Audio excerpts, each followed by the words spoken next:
Part 1. The bridge of the UES horizon was quiet. Captain Jake Morrison sat in his chair looking at reports from the sector. His crew worked around him with smooth movements. They had been on patrol for 3 weeks now. Nothing exciting had happened so far. Lieutenant Amy Clark sat at the communications station. She was young but good at her job. Suddenly she sat up straight in her chair. Her eyes went wide as she looked at her screen. "Captain, I have something," Amy said. Her voice was tight with worry. Jake looked up from his reports. "What is it?" "A distress signal. It is not in our language, but the computer is translating it now," Amy explained. She pressed some buttons and the message played through the speakers. The voice that came through sounded scared. There were sounds of weapons firing in the background. Explosions echoed through the message. "This is the Galactic Union ship Serenity's Hope. We are under attack. The Krathix Dominion is firing on us. Our shields are almost gone. We have civilians on board. Many civilians. Please, if anyone can hear this, we need help right now. Our location is—" The message stopped suddenly. Only static remained. Jake stood up quickly. "Did we get their location?" Amy nodded. "Yes, sir. They are about 4 hours away if we use maximum jump speed." Commander Lisa Hayes was the second in command. She walked over to Jake.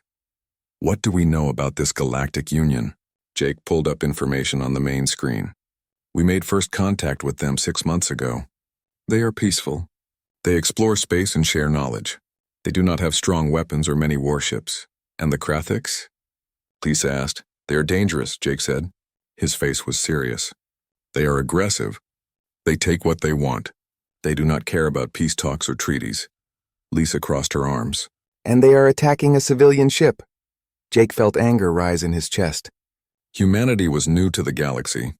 They had only been out here for a short time. But some things did not need explanation. "You do not attack civilians, ever. All hands to battle stations," Jake ordered. His voice carried through the whole ship. "Helm, set course for those coordinates. Maximum speed. We are going to help them." The crew moved fast. Everyone knew their job. The Horizon was not a big ship. It was a frigate smaller than most warships, but it had a human crew. That made it different. That made it dangerous. Jake looked at the tactical display. The Galactic Union had been friendly to humans. They had shared their star maps. They had given humans information about the galaxy. They had welcomed Earth into the community of worlds. The Union did not understand human military thinking. They were confused when humans talked about war and soldiers and tactics. They were about to learn. Ensign Chris Palmer sat at the helm. "Jump drive ready, Captain. We can go anytime." Jake opened a channel to the whole ship. "Listen up, everyone. We are responding to a distress call.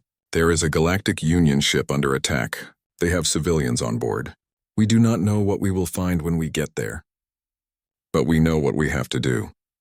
We protect people who cannot protect themselves. That is what we do. That is what we have always done." Battle stations. Morrison out. The ship hummed as power flowed to the jump drive. Jake sat back down in his chair. His hands gripped the armrests. Lisa stood beside him. She looked calm, but Jake could see the tension in her shoulders. 4 hours, Lisa said quietly. "I hope they can last that long." "They have to," Jake replied. "Because we are coming." The Horizon shuddered. Space twisted around the ship. Then they were gone, jumping across the vast emptiness toward a battle. Jake did not know what they would find. He did not know if they would be in time. But he knew one thing for certain. Humanity had heard the call for help. And humanity always answered. The crew prepared during the jump. Lieutenant Ben Carter checked the weapon systems. Every missile was ready. Every railgun was loaded. The targeting computers were running diagnostics. Everything had to be perfect. Amy kept trying to reach the Serenity's Hope. She sent messages but got no response. The silence was worrying. Either their communications were damaged or something worse had happened. Jake thought about the battle to come. The Krathix were experienced fighters. They had been raiding and conquering for a long time. They would not expect much from a single human frigate. That was good. Surprise was a weapon too. 3 hours to destination, Chris announced. Jake nodded. He pulled up everything they knew about Krathix ships. Their shields were strong against energy weapons. Their hulls were thick. They had plasma cannons that could tear through most armor. On paper, they were superior to human ships, but humans did not fight on paper. Humans fought with whatever worked. They used tactics that other species thought were too aggressive, too brutal, too effective. The Krathiks were about to learn what that meant. Lisa studied the tactical data with him. "We will be outnumbered," she said. "Probably," Jake agreed. "But we have advantages they do not know about. Our weapons are different. Our tactics are different. And we have something else. What is that?" Lisa asked. Jake smiled grimly. "We are angry. They attacked civilians. That was their first mistake. Their second mistake will be thinking we fight like everyone else in this galaxy." The hours passed slowly. The crew stayed at their stations. They were ready. They had trained for this. Every human warship trained for combat constantly. It was in their nature. Humans had been fighting wars for thousands of years. They knew how to do it well. Finally, Chris spoke again. 1 minute to jump exit, Jake stood. "All stations report." One by one, the crew reported ready. Weapons ready. Shields ready. Engineering ready. Medical ready. Everyone was prepared for what came next. "Exit jump in 10 seconds, Chris counted down. Jake took a deep breath. "Here we go. Remember your training. Follow your orders. We are going to save those civilians." The ship shuddered again. Space twisted. And then the horizon dropped back into normal space. What they saw made Jake's blood run cold and his anger burn hot at the same time. 3 Krathiks warships surrounded a damaged vessel. The alien ship was venting atmosphere. Parts of it were on fire. It was dying and the Krathiks were still shooting at it. "Battle stations," Jake ordered. His voice was ice.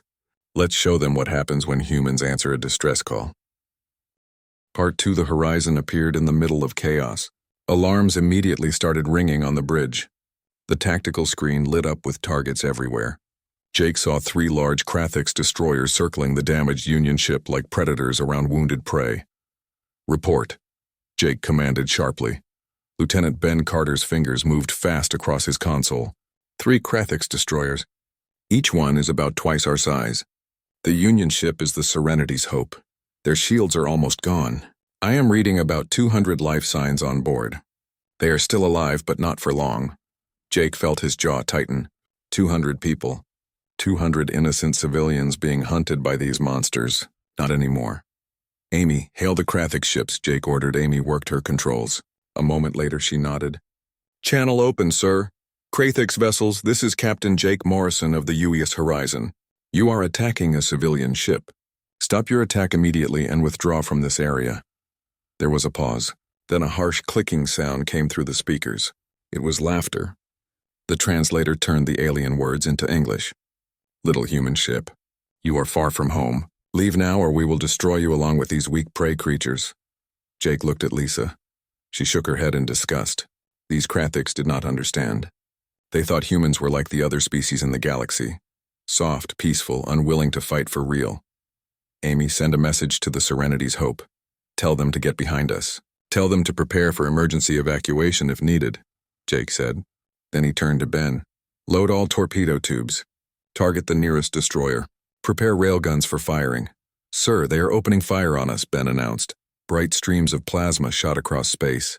The energy bolts were beautiful and deadly. Chris's hands moved across the helm controls. The horizon suddenly rolled hard to the left. The movement was so fast and violent that it would have killed most alien crews. But humans could handle it. Their bodies were tougher. Their reflexes were faster. The plasma shots missed. They streaked past where the horizon had been just a second before. "Return fire," Jake commanded. His voice was calm but cold. All forward batteries, the railguns fired. These weapons were different from anything most species used. They did not fire energy. They fired solid metal slugs. Tungsten rods accelerated to incredible speeds. When they hit something, they hit hard. The tungsten slugs slammed into the lead Krathik's destroyer's shields. The alien defensive screen flared bright. Warning lights probably lit up all over their bridge. Their shields began to fail under the kinetic assault. "Their shields are down to 60% already," Ben said. He sounded surprised. "Sir, I think their shields are made to stop energy weapons. They are not ready for kinetic impacts." Jake allowed himself a small smile. "Then let's hit them harder. Fire torpedoes. Full spread." 6 missiles launched from the horizon. They left bright trails as they raced toward the Krathik's destroyer. The alien ship tried to shoot them down. Their point defense systems opened fire. But the torpedoes were small and fast. They dodged and weaved. 5 of them got through. The nuclear warheads detonated. Space turned white with the fury of splitting atoms. The blast wave hit the Krathix destroyer's weakened shields and tore through them. The explosions ripped into the hull. Secondary explosions rippled across the enemy ship. Within seconds it was tumbling through space, dead and broken. The bridge of the horizon was silent for a moment. The crew had just destroyed a ship twice their size in less than a minute. 1 down, Lisa said quietly. 2 to go. The other Krathix destroyers changed their tactics immediately. They had just watched their companion die in seconds. Now they knew the little human ship was dangerous. Both of them turned all their weapons on the horizon. Evasive maneuvers pattern Delta 7, Jake ordered. Lisa, get damage control teams ready. We are about to take hits. Chris threw the ship into a wild series of turns and rolls. The horizon twisted through space like a fighter instead of a warship. But some plasma bolts still found their target. The shots slammed into the shields. The ship shook. Alarms blared louder. Shields at 40%, Ben reported. His voice stayed steady despite the situation. But we are in position for a shot. Port batteries fire, Jake commanded. More railgun slugs tore through space. This time, the Krathix captain had learned from his dead companion's mistake. He angled his shields to try to deflect the kinetic impacts. It helped, but not enough. The tungsten rod still hammered his ship. Hull plates cracked and broke. Atmosphere vented into space, then one lucky shot penetrated deep into the destroyer. It hit something critical. Maybe the reactor core. Maybe a fuel line. Whatever it was, the result was spectacular. The Krathix ship exploded from the inside. The blast was so bright that the horizon screens automatically dimmed to protect the crew's eyes. 2 down, Ben said. There was satisfaction in his voice. The last Krathix destroyer had seen enough. Its captain had realized something terrible. These humans did not fight like civilized species. They did not do careful exchanges of fire. They did not give chances to surrender. They fought to kill, and they were very good at it. Sir, the last destroyer is turning away, Amy reported. They are charging their jump drive. Jake's expression became hard. They came here to kill civilians. They laughed at us when we asked them to stop. Send a message to any Krathix ship that can hear us. Tell them what happened here today. Tell them this is what happens when you attack innocent people and humans are nearby. Firing, Ben said. The last spread of torpedoes caught the fleeing Krathix destroyer before it could jump away. The ship tried to evade, but it was too slow. The missiles slammed into its engines just as the jump drive activated. The combination of nuclear fire and unstable jump field tore the destroyer apart completely. There was nothing left but debris and fading energy signatures. The battle was over. It had lasted less than 15 minutes from start to finish. 3 Krathix destroyers destroyed. The horizon had taken damage, but nothing critical. And most importantly, the Serenity's hope was still alive. Jake sat back down in his chair. His hands were shaking slightly from adrenaline. He took a deep breath to calm himself. Around him, his crew was doing the same. They had just won their first real space battle, against superior numbers, against a species known for aggression and military power. Amy, hail the Serenity's hope, Jake ordered. A face appeared on the main screen. The alien looked like nothing Jake had ever seen before. Tall and thin with crystalline skin that sparkled even in the damaged lighting of their ship. The alien's eyes were wide with shock. Human vessel, the alien said. The translator made the voice sound musical. You saved us. We thought we were dead. The Krathix were going to kill everyone on board. But you came. You fought them. You destroyed them. Jake nodded. We heard your distress call. We came as fast as we could. What is your status? Do you need immediate assistance? The alien seemed to gather himself. I am Captain Velthar of the Serenity's Hope. Yes, we need help. We have hull breaches on 3 decks. Our engines are damaged. We have wounded, but we are alive thanks to you. We will send repair teams and medical personnel, Jake said. Hold your position. You are safe now. Velthar looked at Jake with an expression that was hard to read on such an alien face. Captain Morrison, the Galactic Union has been in space for thousands of years. In all that time, I have never seen ships fight the way yours did. The Krathix are known as fierce warriors, but you destroyed them so quickly. How? Jake was quiet for a moment. How did he explain 10,000 years of human warfare? How did he explain that humans had spent most of their history fighting each other and had become terrifyingly good at it? We do things differently, Jake finally said. When someone is in danger, we do not hold back. We use everything we have to protect them. The Krathiks learned that the hard way. Velthar slowly nodded. The galaxy will want to know about this. About what humans can do. About what happened here today. Let them know, Jake said. Let them know that when civilians call for help, humans will answer. And let the predators know that we will not be gentle with them. The transmission ended. Jake looked around his bridge at his crew. They looked tired but proud. They had done something important today. They had saved lives. That was what mattered. But Jake knew this was just the beginning. Word would spread about what happened here. The galaxy would learn that humans were different, that they fought differently, that they won differently. Some would welcome that news. Others would fear it. And some, like the Krathiks, would want to test it. Let them come, Jake thought. Let them learn what it means to face Deathworlders in battle. Part 3. 2 weeks had passed since the battle. Captain Jake Morrison now stood in a conference room on Unity Station. This station was huge, floating in space where many different alien species met to talk and do business. It was the heart of the Galactic Union. Jake felt uncomfortable in his dress uniform. He was a soldier, not a politician. But today he had to be both. Around him, holographic images of council members from 23 different species appeared. They sat in a circle formation. Some looked like crystals. Some had 4 arms. Some were just machines with minds inside them. Ambassador Helen Price stood beside Jake. She was Earth's representative to the Galactic Union. She had been a diplomat for 30 years. She knew how to talk to aliens. She knew how to be polite. But even she looked nervous today. Chancellor Vexnall spoke first. He was one of the crystal-skinned Valorians. His voice came through the translator sounding wise and old. Captain Morrison, Ambassador Price, we have reviewed all the sensor data from what happened at Junction 77 Alpha. We are grateful that you saved the Serenity's Hope and its passengers. 200 lives were saved because of your actions. Jake nodded. We did what anyone should do. We helped people in danger. Another counselor spoke up. This one was named Thulmara. She was a Grommet with 4 arms and thick gray skin. But Captain, we must talk about how you helped them. You completely destroyed 3 Krathiks vessels. You used nuclear weapons. You attacked with overwhelming force. This concerns us. Jake felt his jaw tighten, but he kept his voice calm. Counselor, the Krathiks were killing civilians. They were not interested in talking. They laughed when we asked them to stop.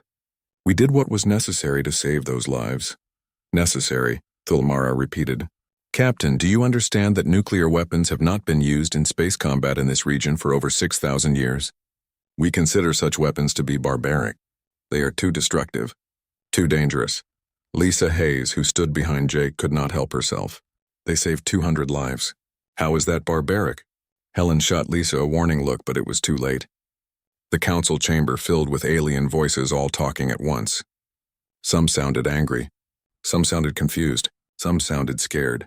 Chancellor Vexnall called for quiet. Please, honored council members. We are here to understand, not to argue. Let us listen to each other with respect. He turned back to Jake. Captain Morrison, help us understand your thinking. The Krathiks are aggressive, yes. But normally a show of force is enough to make them leave. Why did you destroy them completely instead of just driving them away? Jake took a moment to think about his answer. He wanted to get this right. These aliens needed to understand something important about humans.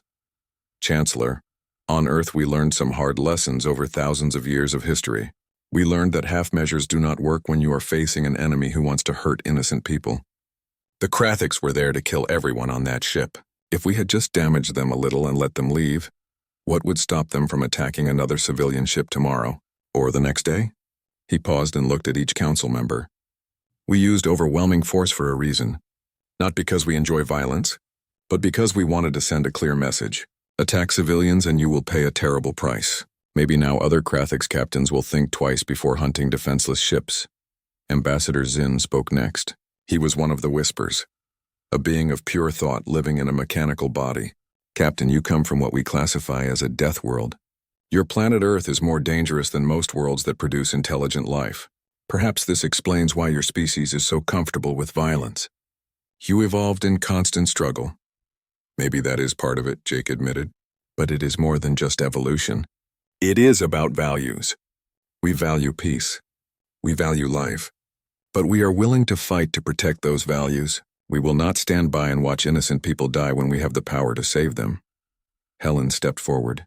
She had been quiet until now, but it was time for her diplomatic skills. Honored council members, humanity does not seek conflict. We want to be good members of the galactic community. We want to help build peace and prosperity for all species. But we will not apologize for defending innocent lives with every tool we have. Thulmara looked troubled. But where does it end, Ambassador? Today you use nuclear weapons against warships. Tomorrow might you use them against planets? Against cities? How do we know you will not become the new threat we must fear? Jake felt anger flash through him. Because we are not the ones who attacked a civilian ship full of families and children. The Krathiks did that. We stopped them. There is a difference between defending the innocent and attacking them. Humans know that difference very well. Chancellor Vexnall nodded slowly. This will require much discussion among the council members. However, I believe I speak for many when I say that while your methods shock us, your results are clear. The passengers of Serenity's Hope live because of you. Another counselor spoke up. I have received a report that might interest this council. The Krathiks Dominion has filed a formal complaint. They claim humanity has violated the conventions of civilized warfare. They demand payment for the 3 ships you destroyed. Jake could not help it. He laughed.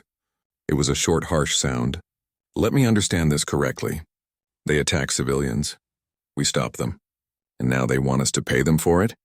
The counselor, who looked like he might be smiling if his species could smile. That is correct, Captain. However, I should also mention something else.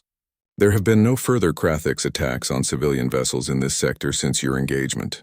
Not a single one. The room fell quiet. That one fact said more than any argument could. The Krathiks had learned something. They had learned that attacking civilians might bring human warships down on them. And human warships played for keeps. Helen spoke carefully. Perhaps the galaxy needs to reconsider what civilized warfare really means. Perhaps true civilization is not about following old rules that do not work anymore. Perhaps it is about protecting innocent lives by whatever means necessary. Ambassador Traylock spoke for the first time. His species, the Harmony, were known for their wisdom and philosophical thinking. They were one of the oldest races in the Union. Captain Morrison, you said something interesting. You said that humans will not stand by and watch innocent people die. This suggests that you see yourselves as protectors. Not conquerors, not aggressors, but protectors. Is this accurate? Yes, Jake said firmly. That is exactly right. We do not want to rule the galaxy. We do not want to force anyone to do anything. But when we see someone hurting innocents, we will step in. Every time.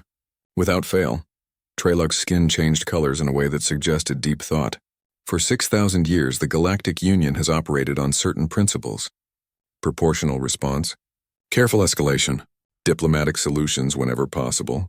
These principles have served us well in maintaining peace between member species. But they have also made us vulnerable to those who do not share these principles. The predator species have exploited our restraint. So what are you saying? Thulmara asked. I'm saying that perhaps we have forgotten an important truth. Peace is not maintained by being peaceful. Peace is maintained by being strong enough and willing enough to stop those who would break the peace. Humanity has reminded us of this truth. The council session continued for several more hours. They debated human tactics. They argued about military doctrine. They discussed the ethics of overwhelming force. But slowly Jake began to notice something. The council members were not just criticizing humanity anymore. They were questioning their own assumptions. When the session finally ended, there was no clear resolution. The council needed more time to think and discuss. But Jake felt like something important had happened. The galaxy had just taken its first real look at humanity's military capabilities. And while it made them uncomfortable, it also made them think. As Jake and Lisa left the conference room, they walked through the corridors of Unity Station. They passed many different alien species going about their business. Some stared at them. Some quickly looked away. Everyone had heard about what happened at Junction 77 Alpha. Did you notice something? Lisa asked quietly. What? Jake replied. Some of those aliens looked scared of us, but others looked hopeful. Like they were glad humans are here. Jake had noticed.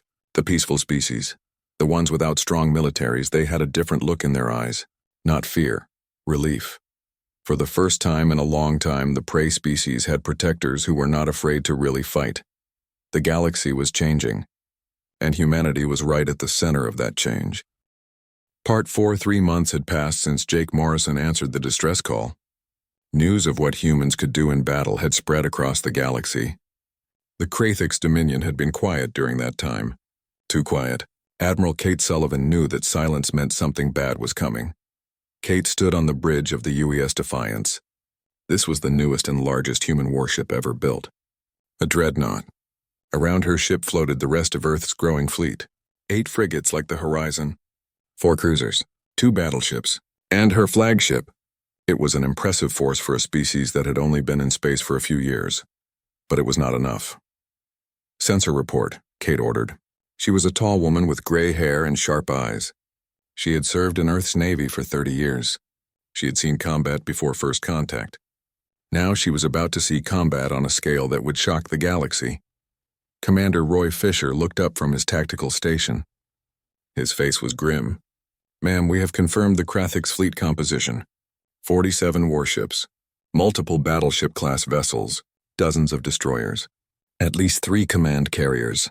They have positioned themselves at the edge of the Tarsus system." Kate felt her stomach tighten. "What is in Tarsus?" "A Galactic Union colony, Admiral. Population around 50,000. Mixed species, mostly scientists and farmers. They have almost no defenses. Maybe a few patrol boats." Kate walked to the tactical display. The hologram showed the Krathix fleet in red, her own fleet in blue, the colony in green. The numbers did not look good. The Krathix had them outnumbered almost 5-1. "They are making a statement," Kate said quietly. "They are showing the galaxy what happens when you stand up to them. If they destroy Tarsus, every peaceful species will learn to be afraid again." Roy nodded. "And they know we will respond. This is not really about Tarsus. This is about us. They want to prove that the battle at Junction 77 Alpha was just luck. They want to show that humans can be beaten." "Can they beat us?" Kate asked. She already knew her answer, but she wanted to hear his thoughts. Roy was quiet for a moment. "On paper, yes. They have more ships, bigger ships, more firepower, but we have advantages. Our weapons are different. Our tactics are different. And most importantly, we do not fight like they expect." Kate smiled grimly. "Then let's make sure we give them the surprise of their lives. Or the end of their lives. Either works for me." Lieutenant Dan Hughes, the communications officer, spoke up. "Admiral, the Krathix flagship is hailing us. They are demanding we withdraw." "Put them through," Kate ordered. The face that appeared on the main screen was nightmare fuel. War Leader Vaxthor had 4 eyes arranged vertically on his head. His mandibles clicked as he spoke. His skin looked like natural armor. The Krathix had evolved as apex predators, and it showed in every aspect of their appearance. "Human Admiral," Vaxthor said through the translator, "you have 2 of your time units to withdraw your vessels. Tarsus belongs to the Dominion now. If you interfere, we will show you that your previous victory was merely luck against incompetent captains." Kate allowed herself to smile. It was not a friendly smile. "War Leader, you are right about one thing. Your previous captains were incompetent. They underestimated us. I wonder if you are making the same mistake." Vaxthor's mandibles clicked rapidly. The xenopsychology report said that meant anger. "Your arrogance will cost you everything, human. We have studied your tactics. We have adapted our shields. We have overwhelming numbers. This will not be like your ambush of a small patrol." "You are absolutely correct," Kate agreed. "It will not be like that at all. It will be much worse for you. Last chance, War Leader. Withdraw your fleet. Leave the colony alone, or learn what real warfare looks like." Vaxthor snarled something that the translator could not process. Then the connection cut off. Kate turned to her crew. "All ships execute Battle Plan Omega. Let's show them what 10,000 years of human warfare taught us." What happened next shocked the Krathix. The human fleet did not charge forward to meet them in honorable combat. Instead, they spread out into a defensive formation around Tarsus. They created a perimeter. They prepared a killing zone. The Krathix fleet advanced. They expected the humans to meet them in open battle. Ship against ship, fleet against fleet. That was how civilized species fought. That was how honorable warriors fought. They were about to learn that humans were neither civilized nor honorable when protecting innocence. "Deploy the mines," Kate ordered calmly. "Activate all weapons platforms. And play them the recording. What the Krathiks heard broadcast on all frequencies was Jake Morrison's voice from 3 months ago. Tell them what happens when you threaten innocents with humans or nearby.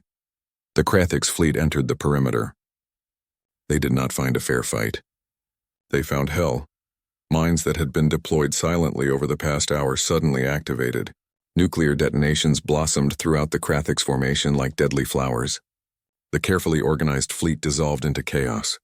Ships collided trying to avoid the blasts. Shields overloaded. Hulls cracked. Then the weapons platforms opened fire. These were not ships. They were just railguns with computers attached. They had been spread throughout the perimeter, hidden and silent. Now they came alive, firing from multiple angles. The Krathiks did not know where to aim. Targets were everywhere. The human ships used the confusion to strike with precision. Missiles launched from long range, each one seeking a target. Railguns fired from unexpected angles. The Krathiks had prepared for a fleet battle. They had not prepared for this. Their command carrier is trying to coordinate them, Roy reported. They are attempting to reform. Kate's eyes were cold. Show them what the Defiance can do. Main battery. Target that carrier. The Dreadnought's main weapon was a railgun that ran the entire length of the ship. It was the largest gun humanity had ever built. When it fired, the tungsten slug it launched massed several tons. It moved at a significant fraction of light speed. The shot took 3 seconds to reach its target. The Krathiks carrier's shields held for exactly 1/10 of a second. Then the slug punched through them like they were made of paper. It penetrated the hull. It kept going through the entire length of the ship. The carrier broke in half. Its reactors lost containment. The explosion was visible from the colony below. The Krathiks fleet tried to fight back. They fired their plasma cannons. They launched their own missiles. But they were fighting a battle they did not understand. Every assumption they had made was wrong. The humans were not fighting for glory or honor. They were fighting to win, to protect, to destroy anything that threatened the innocent. Small human fighters swarmed through the chaos. They were tiny compared to the Krathiks warships. The alien sensors barely tracked them. But each fighter carried missiles and railguns. They flew with a precision that came from centuries of atmospheric combat. They knew how to dogfight. They knew how to kill. War leader Vaxthor tried to rally his forces. He screamed orders. He threatened his captains. But the battle was already lost. His ships were burning. His warriors were dying. And the humans showed no mercy. Sir, the Krathiks are signaling, Dan announced. They want to negotiate terms of surrender. Kate thought about it. She thought about the 50,000 colonists who would have died if she had not been here. She thought about all the other civilian ships the Krathiks had destroyed over the years. She thought about the lesson the galaxy needed to learn. No, she said finally. They came here to massacre a colony. They came here to prove they could destroy us. Instead, they are going to prove something else. But open evacuation corridors. Let their escape pods and damaged ships retreat. We are not murderers. We are protectors. The battle continued for another 2 hours. When it ended, 32 Krathiks ships had been completely destroyed. 11 more were so badly damaged they would never fight again. The human fleet had lost 3 frigates. Several other ships had moderate damage. But Tarsus was safe. More importantly, every species within 100 light years had monitored the battle. They had seen what human military doctrine really meant. Not just aggression. Not just advanced weapons. But a fundamental difference in how humans approached war. They fought to win absolutely. They used every advantage. They showed no mercy to those who threatened the innocent. Kate received a communication request. It was from Chancellor Vexnull of the Galactic Union Council. Admiral Sullivan, the Valorian said. His crystalline face was hard to read, but his voice carried emotion. The Council has been monitoring the battle. We need to talk about humanity's role in galactic security. Kate nodded slowly. I suspect we do, Chancellor. I suspect the whole galaxy needs to have that conversation. As she looked at the tactical display showing the wreckage of the Krathiks fleet, Kate knew everything had changed. The predator species had ruled through fear for so long. Now there was a new force in the galaxy. A force that protected the weak. A force that came from a death world and knew how to fight like it. The age of easy conquest was over. The Deathworlders had arrived.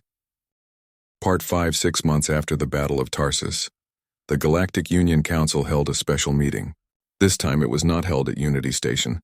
It was held on the UES Defiance itself. Admiral Kate Sullivan's flagship.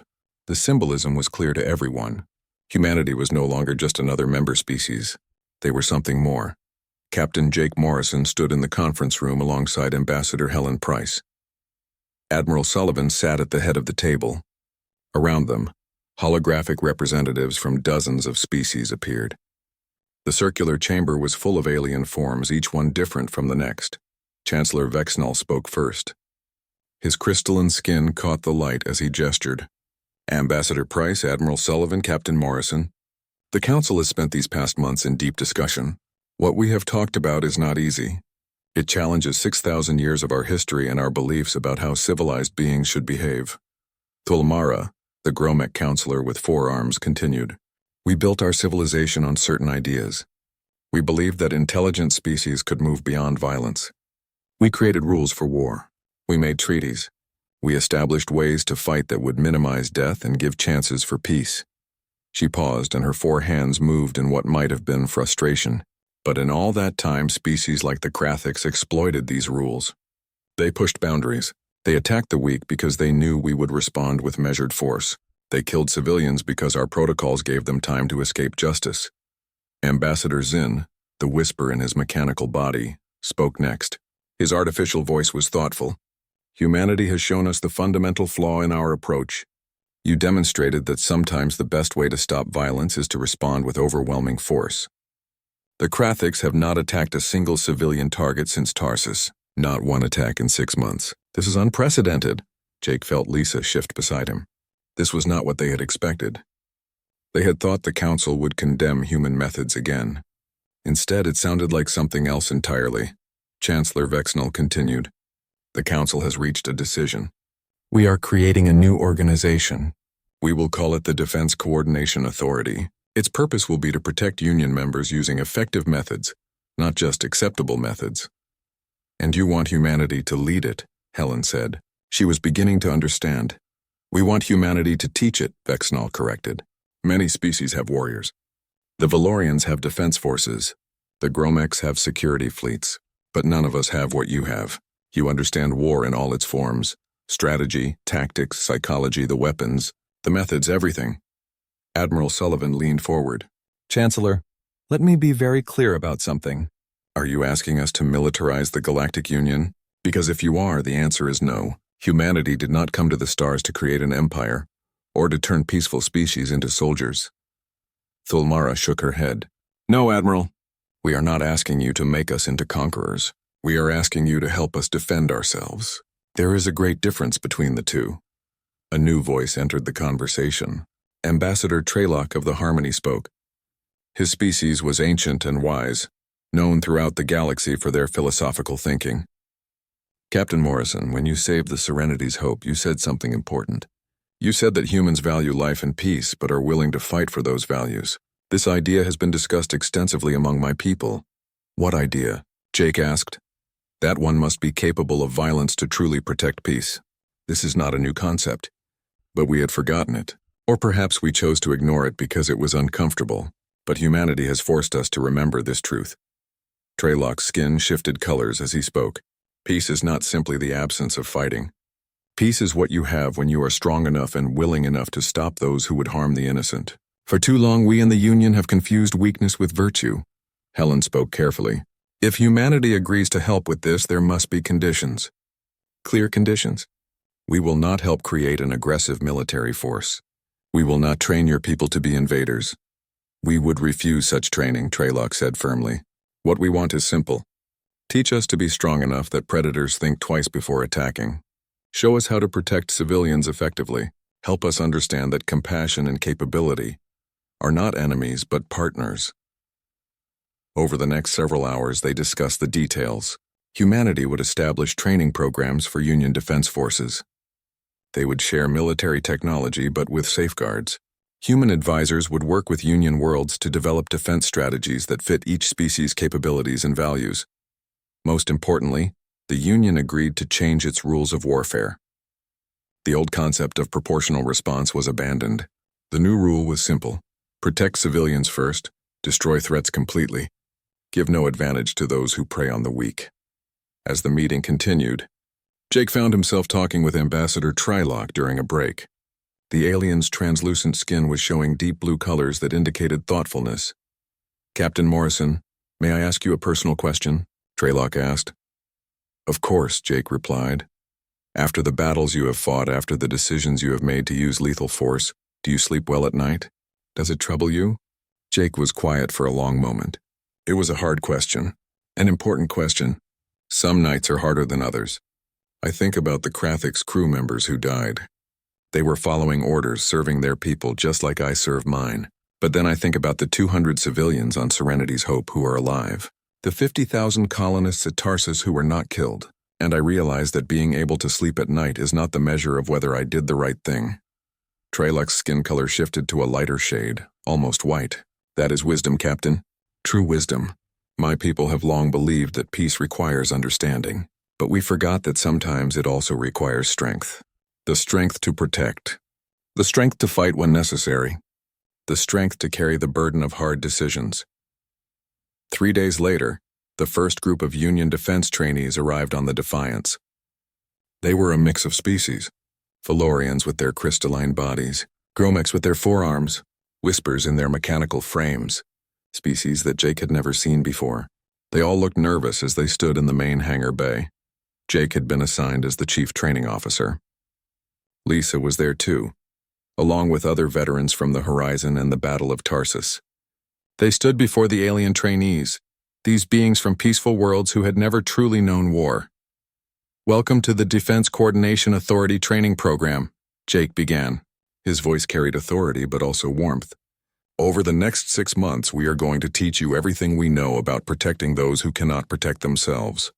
It will not be easy. Some of our methods will seem harsh, some will seem brutal, but everything we teach has one purpose: keeping innocent people safe." He looked at each trainee, meeting their alien eyes. "You come from species that evolved past casual violence. That is something to be proud of. Humans are still learning that lesson. We spent most of our history fighting each other. But what we learned from all that fighting is this: being civilized does not mean being weak. It means having the strength to protect civilization itself." A young Valorian raised her hand. Her crystalline skin was a pale pink color. "Captain Morrison, will you teach us to be like humans? To fight the way you fight?" Jake smiled gently. "No. We are going to teach you to be the best versions of yourselves. To take your natural strengths and apply them to defense. You do not need to become human to be effective warriors.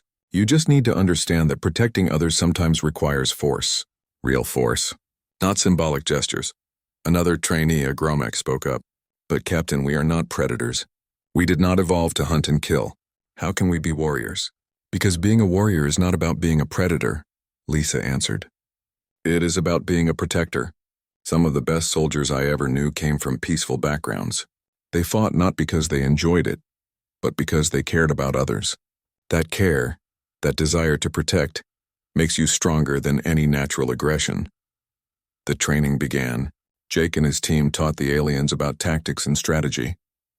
They explained weapon systems and ship maneuvers. They ran simulations of combat scenarios. They taught the importance of surprise, overwhelming force, and complete commitment.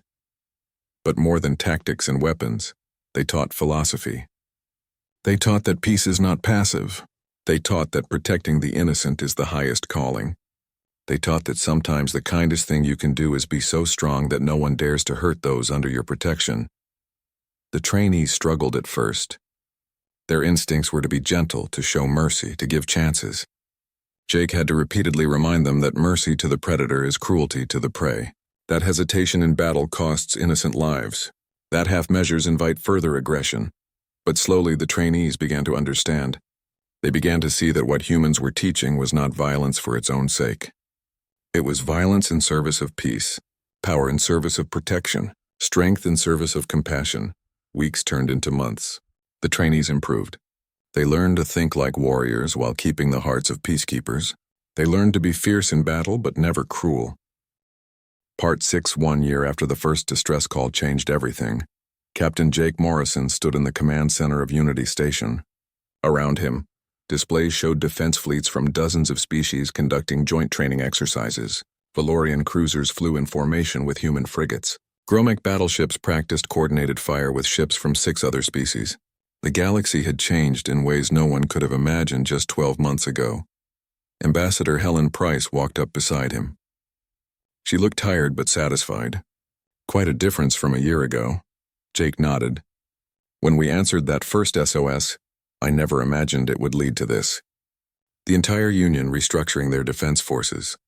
Species that had not fired a weapon in anger for thousands of years now training like soldiers. Not just soldiers, Helen corrected. Protectors. That distinction matters, she was right. The Defense Coordination Authority had been careful to maintain that difference. This was not about creating an aggressive military empire. This was about ensuring that peaceful species could defend themselves and others. The philosophy was simple. Be so strong that violence becomes pointless. Be so prepared that predators look elsewhere for prey. Lieutenant Amy Clark approached them. She had been promoted and reassigned to Unity Station as a liaison officer. Captain, Ambassador, we have a situation developing. The Krathix Dominion has requested a meeting. They want to negotiate a formal treaty. Jake raised an eyebrow. The Krathix want to talk? That is unexpected. Very unexpected, Amy agreed. But our intelligence suggests they have been dealing with internal problems. Several of their client species have rebelled. Without easy prey to raid, their economy is struggling, and their military has been reluctant to engage since Tarsus.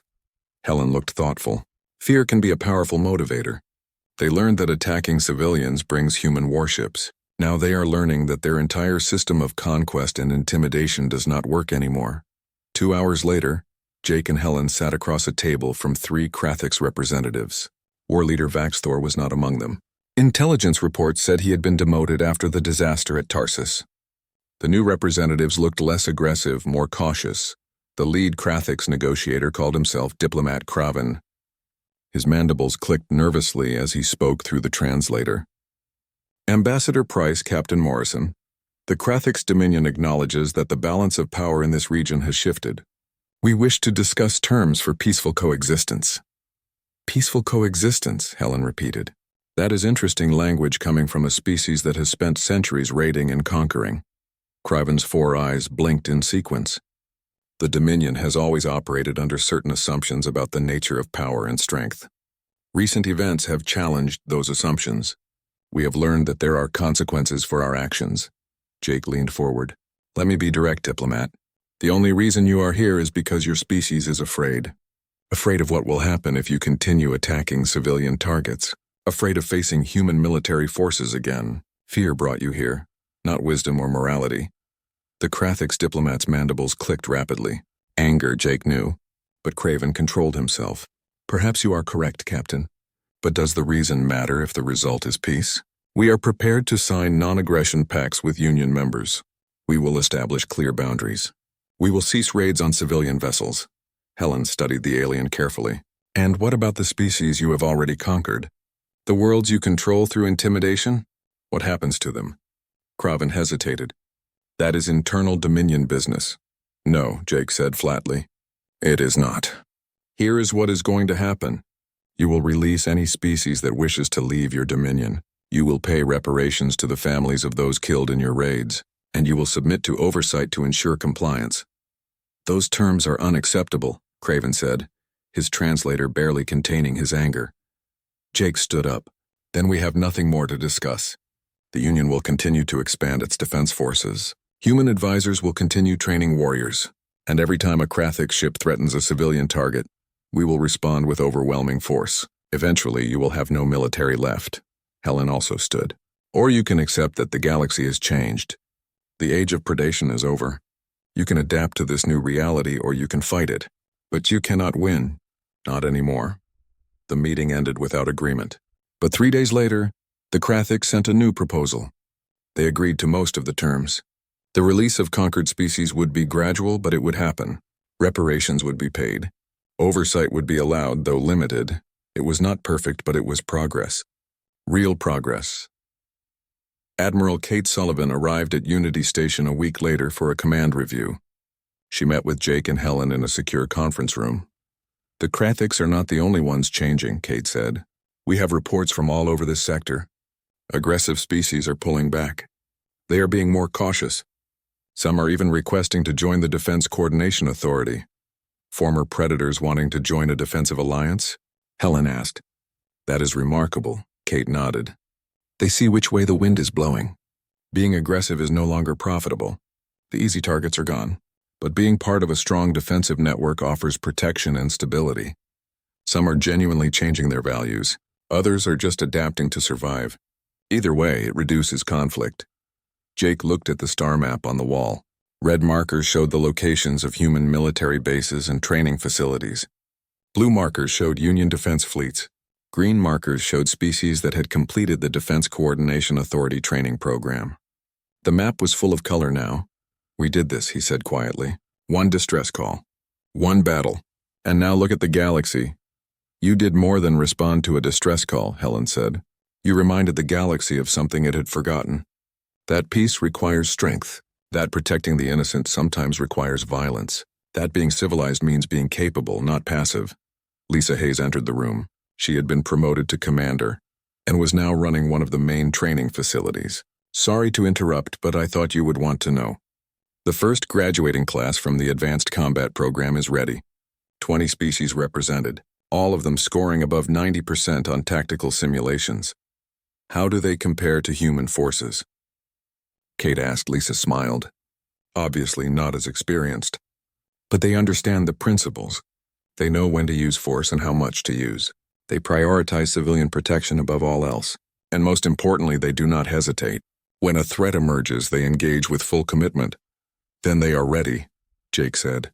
Deploy them to their home fleets. Let them start training their own people. The knowledge needs to spread. Over the next several months, the transformation continued. Union defense fleets became more coordinated and more effective. Pirates and raiders found fewer targets and faced stiffer resistance. Aggressive species pulled back or sought accommodation with the Union. But perhaps the most significant change was philosophical. The Union had spent 6,000 years believing that advanced civilizations should move beyond violence. Now they understood a different truth. Advanced civilizations did not abandon the capacity for violence. They learned to focus it, to use it only in defense of the innocent, to make themselves so capable that violence became unnecessary. Jake found himself back on the horizon for one final mission before his promotion to admiral. The ship had been refitted and upgraded. Lisa was now its captain. As they flew through the sector where they had first encountered the Serenity's hope, Jake felt nostalgic. Hard to believe it has only been a year, Lisa said. Feels like a lifetime ago. A lot has changed, Jake agreed. The galaxy has changed. We changed it. Do you have any regrets? Lisa asked. Jake thought about it carefully. Regrets about the violence? Yes, I wish we lived in a galaxy where it was not necessary. Regrets about our actions? No, we saved lives. We protected the innocent. We taught others to do the same. That matters. The communications panel beeped. Amy's voice came through. Captain Hayes, we are receiving a distress call. A civilian transport is reporting engine failure near the Veritas Nebula. They are requesting assistance. Lisa looked at Jake and smiled. Some things never change. No, Jake agreed. They do not. Answer the call, Captain. That is what we do. As the horizon changed course toward the distress call, Jake thought about how far they had come. A year ago, humanity had been the newcomers, the strange species from a death world that no one quite understood. Now they were teachers, protectors, and partners in building a safer galaxy. The Galactic Union had learned the meaning of true war. Not war for conquest or glory, not war as ritual or sport, but war as a tool for protecting peace, war as a shield for the innocent. War as something to be prepared for so thoroughly that it rarely needed to be used. And at the center of this transformation were the Deathworlders. Humans who had spent 10,000 years fighting each other and learned every lesson warfare had to teach. Now they used that terrible knowledge for a better purpose. Across the galaxy, on hundreds of worlds, species that had once been victims were now training to defend themselves. Predators who had once terrorized civilian ships now reconsidered their choices. Peace was maintained not through